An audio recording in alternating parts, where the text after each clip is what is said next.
When configuring alarms to use the alarm notification system, you need to make sure that you have contact information entered into Ignition for the users that you're trying to notify.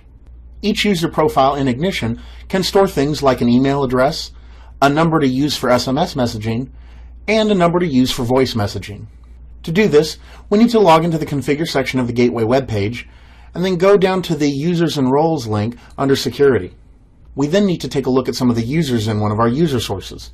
I'm just going to look at the default user source, so I'm going to click on the Manage Users button over on the right here.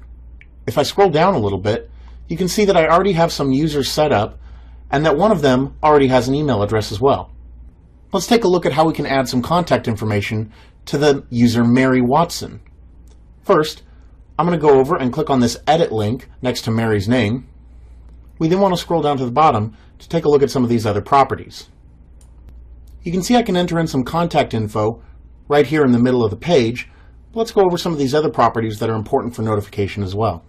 First, there's the Schedule property. Here we can select which schedule this person is using. This user's schedule is set to Always, which means they're always going to be active. However, some users can have a schedule that makes them sometimes active and sometimes not active.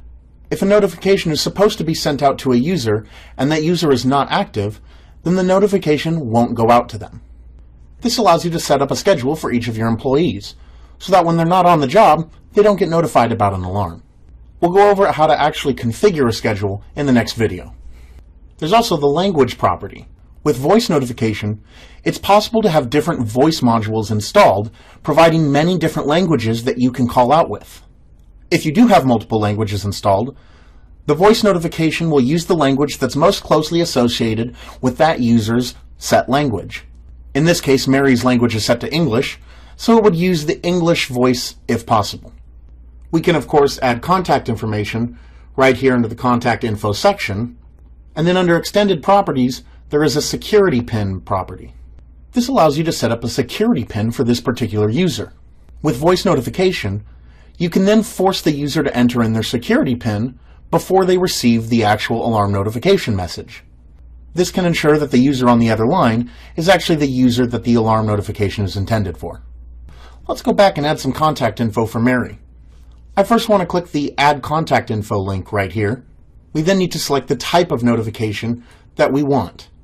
I'm going to select Email first, and here in the text field, I'm going to enter in Mary's email address, mary@mail.com.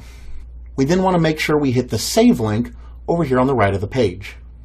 Now that Mary's email address has been saved, I can click the Save Changes button down at the bottom to save all of my changes, or I can hit the Add Contact Info link again to add some more contact info.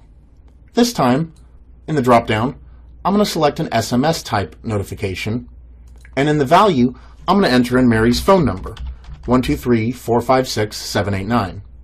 Again, we need to make sure we hit the Save link over on the right side of the page. And now that I'm done entering in her contact information, I can scroll down to the bottom and click the Save Changes button. If I scroll down again and take a look at my user Mary, you'll notice that she now has some contact information that will be used for alarm notification. You may also notice that it shows each type of contact info that the user has. Mary has an email address and an SMS number, so she can receive alarm notifications via email notification or SMS notification. However, John Smith only has an email address listed, so he can only receive alarm notification through email notification.